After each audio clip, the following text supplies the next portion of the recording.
Thank you for listening to Mormon Discussion Podcast. I created this podcast to help members of the church who are either in a trial of faith or who simply want to think about the gospel in more complex ways but are not finding that in the 3-hour block at church. I'm grateful for you tuning in. The podcast is getting between 5,000 and 8,000 listens per week through various sources such as Stitcher and iTunes and its host site, mormondiscussion.podbean.com. Thank you to those listeners who have become premium subscribers. But out of the 5,000 to 8,000 listeners, the premium subscribers is a small drop of that. This podcast survives on the donations of you, the listeners. And I hope you might consider today becoming a premium subscriber by going to mormondiscussion.podbean.com. You can do so for as little as $1.50 a month, or you can even get a savings on top of that by doing it by the year for $12. These donations ensure that this podcast will last for many years. So please consider becoming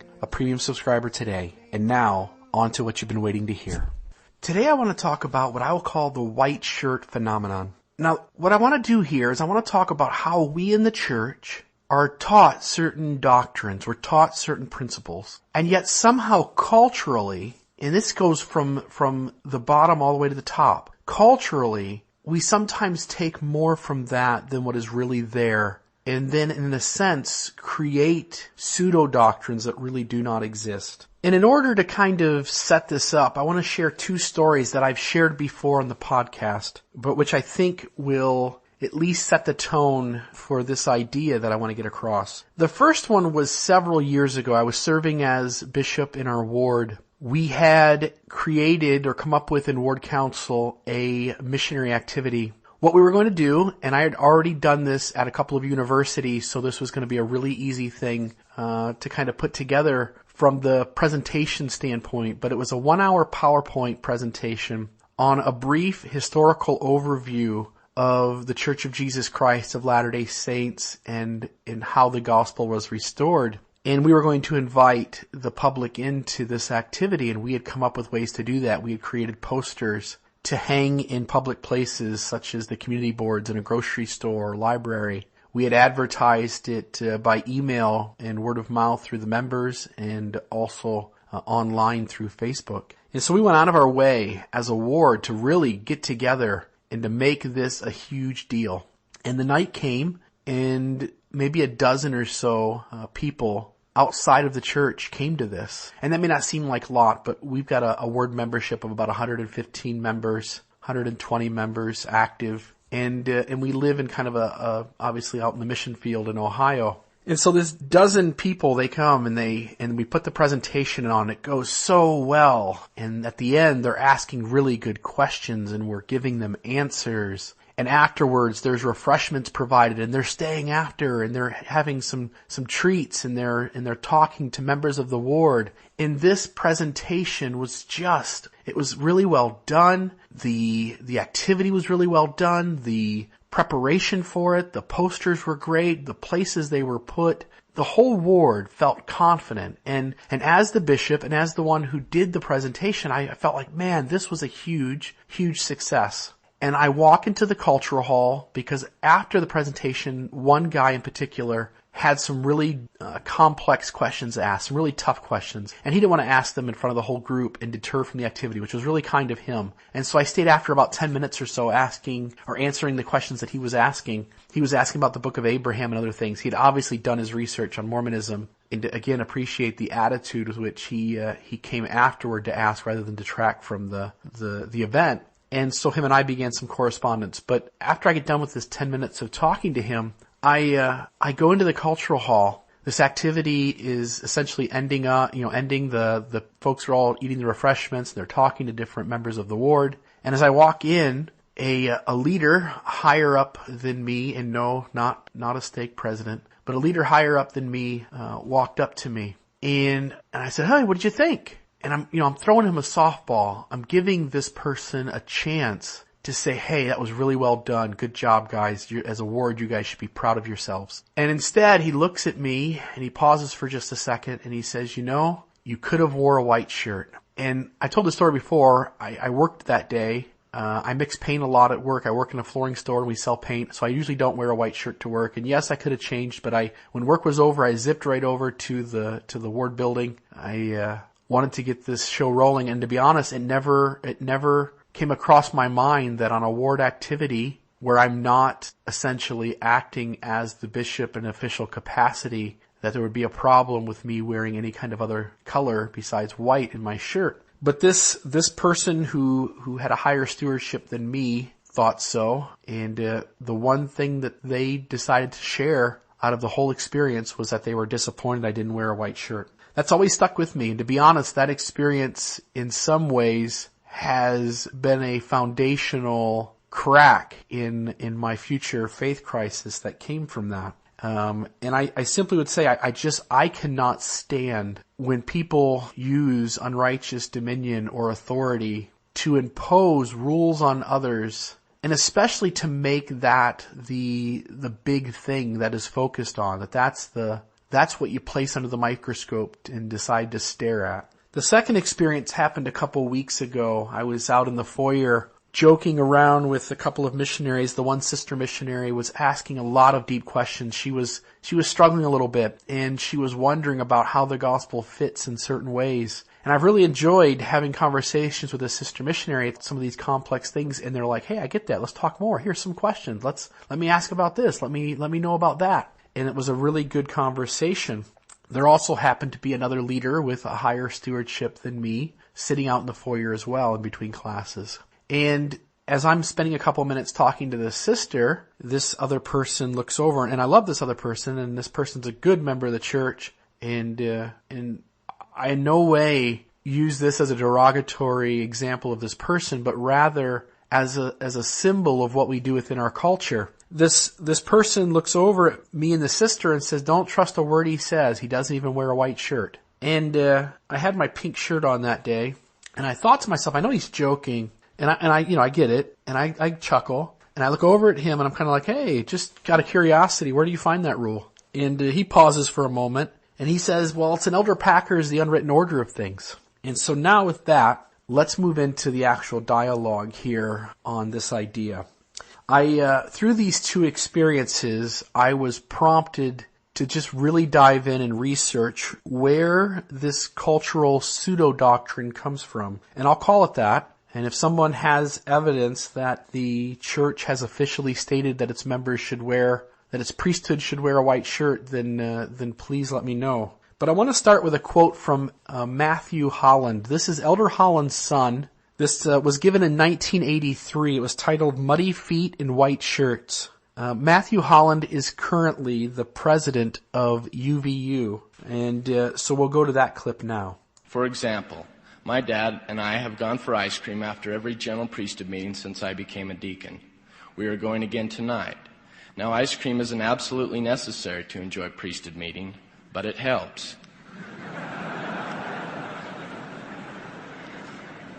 I also remember my father telling me a few weeks before I was ordained a deacon that he hoped whenever I prepared, blessed, or passed the sacrament, I would always wear a white shirt and a tie. I'm sure I had heard the same advice from a Sunday school teacher or read it in some manual, but it wasn't until my father said it that I intended to do it. By responding to my father's suggestions, I have shown respect for the sacred ordinance of the sacrament. And that small word of advice also helped me understand that the priesthood ordinances are not just work or assignments, but they are priceless privileges which I'm grateful to take part in. And so you can see there from this talk, Matthew Holland speaking about his father telling him that now that he was ordained to the priesthood, that whenever he blessed, passed, or prepared the sacrament, that he should wear a white shirt and tie, in a sense as a favor to his father, but it also to show sacred reverence for that ordinance. But it becomes pretty understood in this talk that his father, Elder Holland, is teaching him a principle, which is that when you participate in this ordinance, you should wear a white shirt and tie. But there's another side to that coin, which is essentially the unsaid principle, which is if you're not doing that ordinance, it's up to you. And that's what I took away from that. Now, maybe that's not a fair draw away. And who's Matthew Holland at this time? In 1983, he's a teenager, and perhaps that talk has no weight. So Now I want to turn to the unwritten order of things, a talk given by President Packer at a devotional address at BYU on October 15th, 1996 at the Marriott Center. And in this talk, I don't have a recording of this one, but in this talk, President Packer shares with the audience lots of principles that, while they are not found in the written revelations and doctrines of the church, they are to be generally understood as correct principles. And he goes through a bunch of things. But it's not until towards the end of the talk that he addresses what we should wear on Sunday. And the only quote attributed in that talk to this principle is this quote. It says, "There are many things I could say about such matters, such as wearing Sunday best. Do you know what Sunday best means? It used to be the case. Now we see even more informal, even slouchy clothing in our meetings, even in sacrament meeting, that leads to informal and slouchy conduct." That's President Packer's quote. In there, in no way does it say anything about what color shirt one should wear, but rather the idea that we dress our best, that we are clean, that we dress nicely, that we're not just wearing a t-shirt and a pair of jeans, not even just a button-up shirt and a pair of slacks. But in no way can this quote be construed to mean that priesthood brethren should wear a white shirt and tie. I don't see that in the least, and I see that as a very big reach on the part of any member who wants to impose this talk as the rule that we should wear a white shirt and tie. Now I want to share with you Elder Jeffrey R. Holland's comment about a white shirt, and then we can talk about what he has to say about this idea. Now let's go to Elder Holland. In that sacred setting, we ask you, young men of the Aaronic priesthood, to prepare and bless and pass these emblems of the Savior's sacrifice worthily and reverently. What a stunning privilege and sacred trust given at such a remarkably young age. I can think of no higher compliment heaven could pay you. We do love you. Live your best and look your best when you participate in the sacrament of the Lord's Supper. May I suggest that wherever possible, a white shirt be worn by the deacons, teachers, and priests who handle the sacrament. For sacred ordinances in the church, we often use ceremonial clothing, and a white shirt could be seen as a gentle reminder of the white clothing you wore in the baptismal font and an anticipation of the white shirt you will soon wear into the temple and onto your missions. That simple suggestion is not intended to be Pharisaic or formalistic. We do not want deacons or priests in uniforms or unduly concerned about anything but the purity of their lives. But how our young people dress can teach a holy principle to us all, and it certainly can convey sanctity. As President David O. McKay once said, a white shirt contributes to the sacredness of the Holy Sacrament. What a beautiful quote from Elder Holland. And I find this quote to just speak on several levels.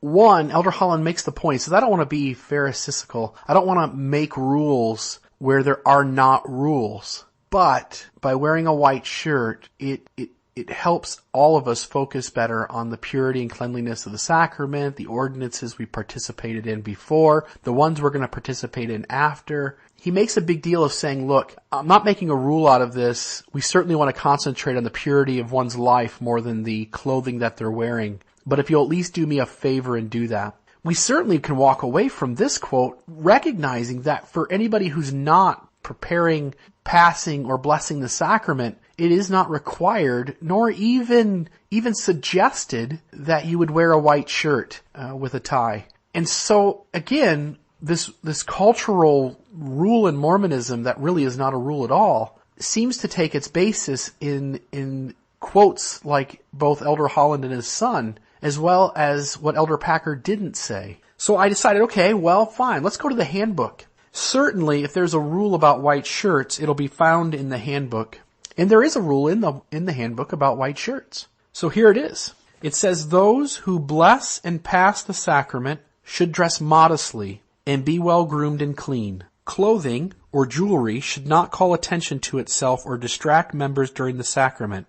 Ties and white shirts are recommended because they add to the dignity of the ordinance. However, they should not be required as a mandatory prerequisite for a priesthood holder to participate, nor should it be required that all be alike in dress and appearance. Bishops should use discretion when giving such guidance to young men, taking into account their financial circumstances and their maturity in the church. So there's the handbook's only statement throughout the entire thing about wearing a white shirt. And the handbook is pretty clear that it is a suggestion for young men who are directly interacting with the ordinance of the sacrament, but that it should not be taught as an absolute, and that we all should be careful of other circumstances, even when suggesting such ideas.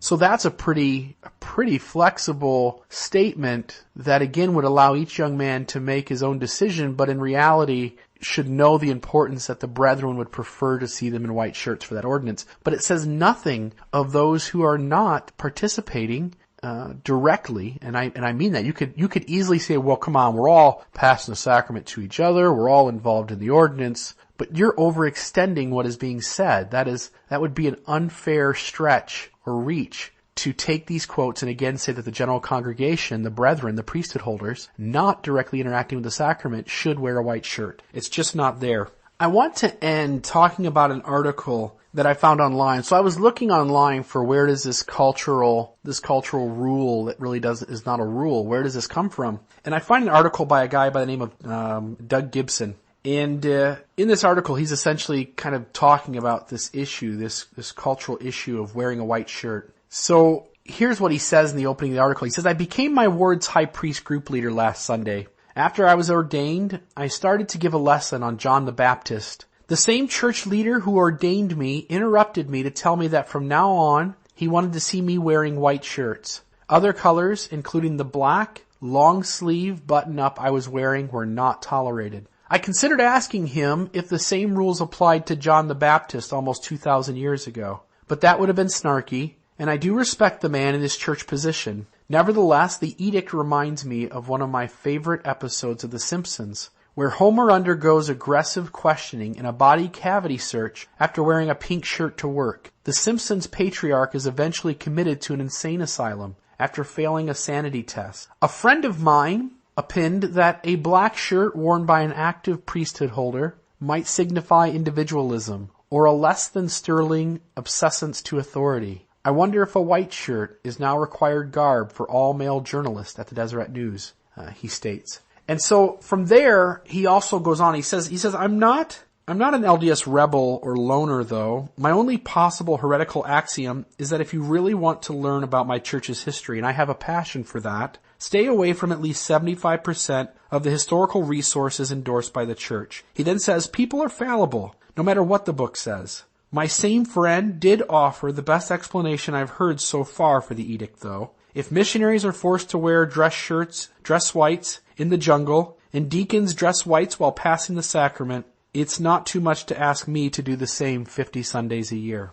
He then says, so what's worse, wearing a non-white shirt to church, or having the appalling rudeness to interrupt your lesson and scold you in front of the people who are supposed to respect you as their leader? Can you imagine Jesus making an issue of white shirts? And so that was the gist of his article. He goes on a little bit and talks about some of the culture behind this, but that's essentially the gist of it. And so now I scroll down and I look at some of the comments in the comments section. And I want to read a couple of these because they to me hit on the attitude with which some people take in defending rules that don't really exist. It's this black and white thinking, and you can just see it, for me anyway, plain and simple in these comments. So here's a couple of them that are in the comments section. Here's one. What is wrong with having a dress standard which shows some respect and dignity for an office in the church? Don't other churches do that too? When Jesus comes again, I'm sure that we will be able to nitpick some of what he says then for us to do, because we'd rather do it some other way,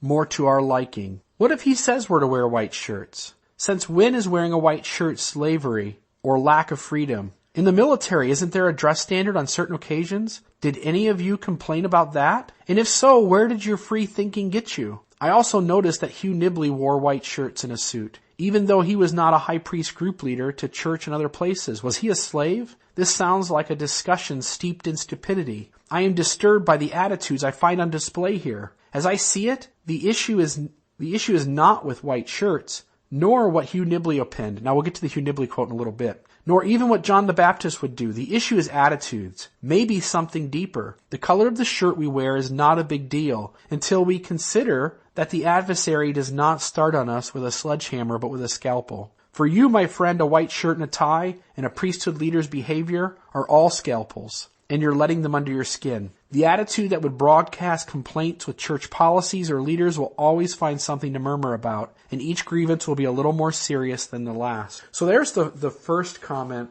and I want to talk about that one for a moment. This person seems to be essentially saying, what is wrong with having a dress code? But here's the problem. The brethren have not ever given us a dress code. It is not a policy. It can only be created by a leader who thinks it's a policy when it never really was. There's a huge difference. He uses the example of the military and says, well, would you complain because you have to wear a uniform there? No, because that's their policy. They have a rule. We don't have a rule. We are asked to wear our best. That best does not mean necessarily a white shirt. It can. You could put a white shirt on and say, this is my best. I can also put my pink shirt on and say, this is my best. It's not about fighting against a policy. It's rather fighting against a speculative doctrine that never was ever given to us as a hard and fast rule, nor even taught to us as a guideline. It's not there. And if somebody has it, please send it to me. Email me, the brethren. Email me a leader just saying in a talk that we should wear it. That in and of itself is not doctrine, but at least it would give us something to start on. There's not even that. All we can find is that the Aaronic priesthood is taught to wear a white shirt. It is recommended to them. It's an outward expression of the inner commitment of their heart to wear a white shirt when dealing directly with the sacrament. It is not a policy, a rule, or a doctrine for others in the church, other priesthood holders who are not directly interacting with the sacrament to do so.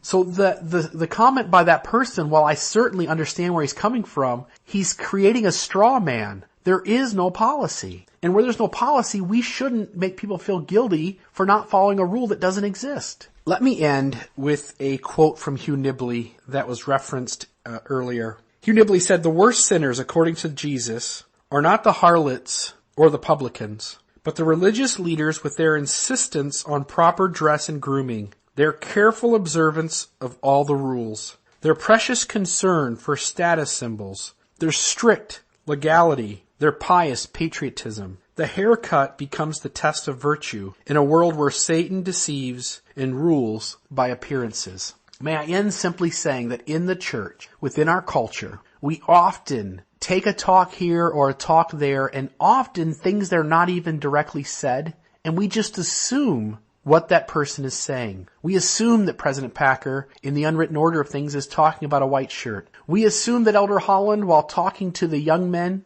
is also winking at the older men and asking them to do the same. Often in the gospel, we make assumptions, and those assumptions are often not based in truth or in facts. Let's get to the bottom of things. May I end with a quote from Elder Uchtdorf, and with that sign off from this episode. And before I share that, may I simply say, may the Lord warm your shoulders, may He bless you, and may you always be willing to dig a little deeper. In the name of Jesus Christ, amen.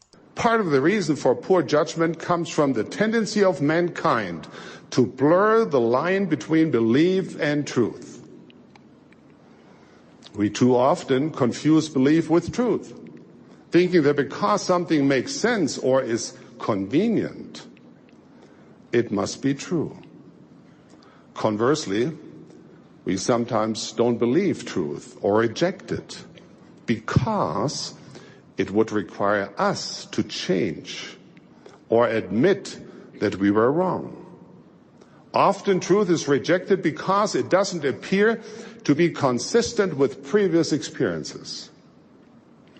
When the opinions of truth of others contradict our own, instead of considering the possibility that there could be information that might be helpful and augment or complement what we know, we often jump to conclusions or make assumptions that the other person is misinformed, mentally challenged, or even knowingly trying to deceive.